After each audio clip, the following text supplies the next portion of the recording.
I found out about Nightmare Reaper from Civi's video, where else I could have heard it, and instantly fell in love with it. I've added this game to the wishlist on Steam and started waiting for a discount. This game is not that expensive, 10 bucks or so, but I was, not greedy but rather skeptical. Games in early access are the common thing now, but still, you know how the things are. I've bought Finished Dusk for $5, so I was waiting for a better price. At the summer sale you could have grabbed Nightmare Reaper for 8 bucks, and I was like, whatever, and bought it. Oh boy, what a journey it was. After only a few hours, I legitimately thought this is the best game I've ever played. For real. Now I have more balanced opinion, but still, this is one of the best boomer shooters that are out there. The game is not without its flaws, but goddamn, if you like these types of games or FPS in general, this is a must-have title. My two favorite boomer shooters are Project Warlock and already mentioned Dusk, and if Nightmare Reaper will be officially released in 2022 with the sequel for Project Warlock, it would be the hardest choice of my life, which of these games is better. In any case, what will you receive for 10 or 15 bucks? I finished Dusk on Sarah Miedo difficulty in 10 hours. To finish Nightmare Reaper on a normal difficulty took me almost 17 hours. I've died a couple of times, mostly on bosses. For a better player than I am, it can take 14-15 hours. Developers are already working on the next chapter. Once it will be released, you can add a few more hours to the table. The game itself is a typical boomer shooter with not that typical roguelike elements such as random weapon drops and procedurally generated levels to some point. Certain rooms such as bosses chambers or treasure vaults are manually designed. They always will be the same. Levels feels more like sets of puzzles. A few times I got stuck, so it was easier for me just to relaunch the level so it would have another environment. We have upgrades. You can collect coins, then through your Game Boy console you can select among huge variety of skills. It can be better quality gun drops, you can acquire double jump,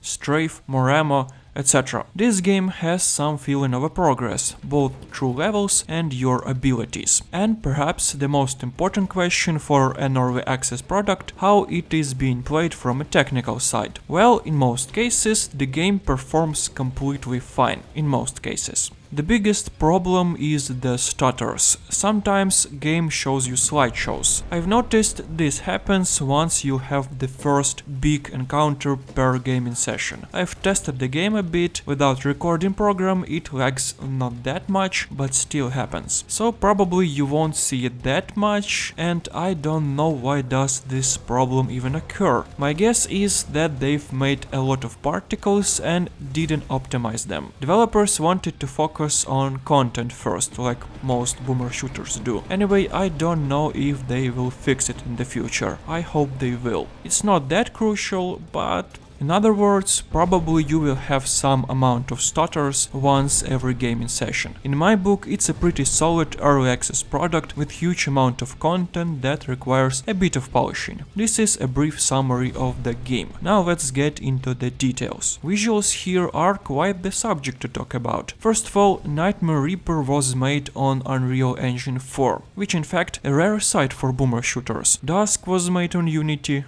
Ultra Kill was made on Unity, Project Warlock was made on Unity. You've got the idea. Usually Unity considered as the indie-friendly engine with a lot of free assets and stuff. Unreal Engine, on the other hand, is also a free engine, but in most cases it being used by AA studios because it can give you a pretty picture only with a few effects and clicks. It is designed to work so. The thing is, those two engines are not completely free. If you use them to create your game, in the end you need to give some percentage of your income to the owners, in one way or another. Bigger the studio, bigger the profits, thought in Unity department, so lately they've been doing their homework and tried to give a fight to Unreal Engine with new shaders and stuff. Instead of taking their niche, they wanted to compete. After some time they really have shortened this gap, but with Unreal Engine 5, why am I telling you this? I wanted to clarify that Unity is an engine for visually simpler games. I was surprised when I learned that Nightmare Reaper uses Unreal Engine. First thing that showed it, besides information on Google, are reflections. This one simple moment can be done way easier in Unreal than in Unity, and already gives you more atmospheric feeling. We have nice and, in a lot of cases, destructible light sources. Since early stages of development, monster designs improved dramatically. Now they look more unique and appealing in the same way. Guns animations, weapon interactions and overall gameplay feels more like brutal Doom, which is an amazing thing. If a game compared with this quality product, it says a lot. Particles and effects are extremely good looking too, only if the game would have been able to handle them. Anyways, they are, how should I call it, appropriate. For example, let's take a nuke launcher. If you will send a missile, trust me, amount of stuff that will happen on the screen will make you believe that you've launched a nuke, trust me. Environments are on the spot too. We have a few types of caverns, later they will change to some kind of a village, streets and finally the city levels. At first areas are not that open, have almost no verticality, but further you'll go in the game, the more complex they will become. Let's say you will have a lot of space to maneuver and use your abilities. The last thing about the visuals is the user interface. As the nice touch, they've added avatar of the main protagonist, which of course represents your health amount or if you pick a power up. In general, it feels Doomish and Quake-like, but it's unique enough to be both appealing and informative. In general, user interface is simple yet informative. It gives you all you need to know. A minimap,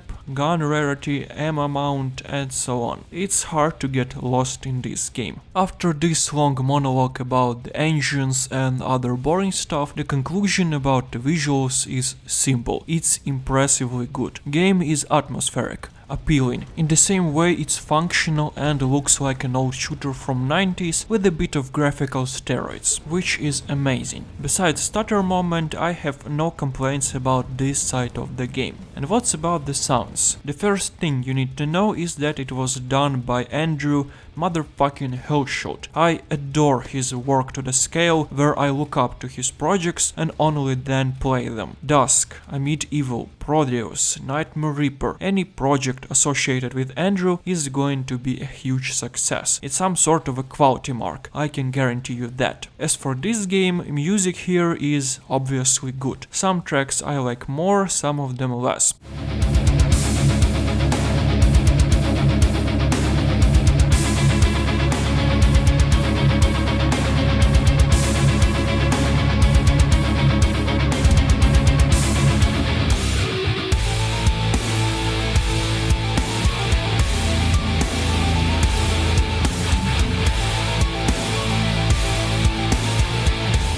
The interesting fact is, ambient music here sounds complete, even bigger. In one of his videos, Andrew said that he likes to make both dynamic and slow-paced ambient tracks. Perhaps this is the case where he was enjoying creating them more. Anyways, whole soundtrack is amazing and you will find a lot of tracks that you would like. As for the sound design in general, it's done with the same care as the music. Levels have their own character. Guns sounds accordingly. You will not have a feeling that something is off point. Still, the sound design in general feels a bit straightforward. Let's take Doom for example. Every arena encounter has its own proper emotional sound build-up. Every battle has its own rhythm and tempo. You are able to feel how conflict is rising before it will reach its peak. In Nightmare Reaper, music rather works like a switch. Ambient battle, ambient battle.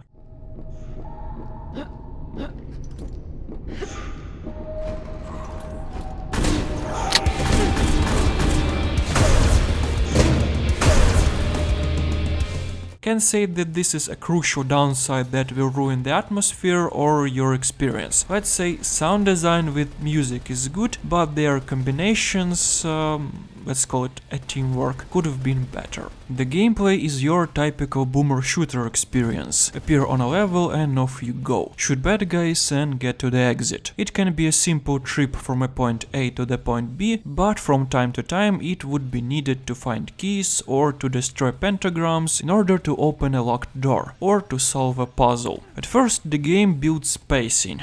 There will be almost no verticality, big open areas will appear once in a few levels, but later in the game you will have it all. A lot of enemies at once, they will be buffed, you will have a lot of space and possibilities how you would be able to use it. In my opinion, they babysit you too much and way too long. Real adrenaline injected gameplay will begin after a few hours of the game. It could have been way faster. Once again, it's only my opinion after I've played a ton of similar titles. Casual players perhaps won't even notice this tension build up. Previously I've mentioned that Nightmare Reaper has more in common with Brutal Doom rather than with the vanilla game. It's all about weapons and interactions with them. The game has a ton of weaponry. They split into 3 main groups: light, heavy, and magic plus a few melee ones. You have pistols, shotguns, rifles, rocket launchers, staffs and books. It really can take a while for me to name them all. So the similar moment is that how these guns feel.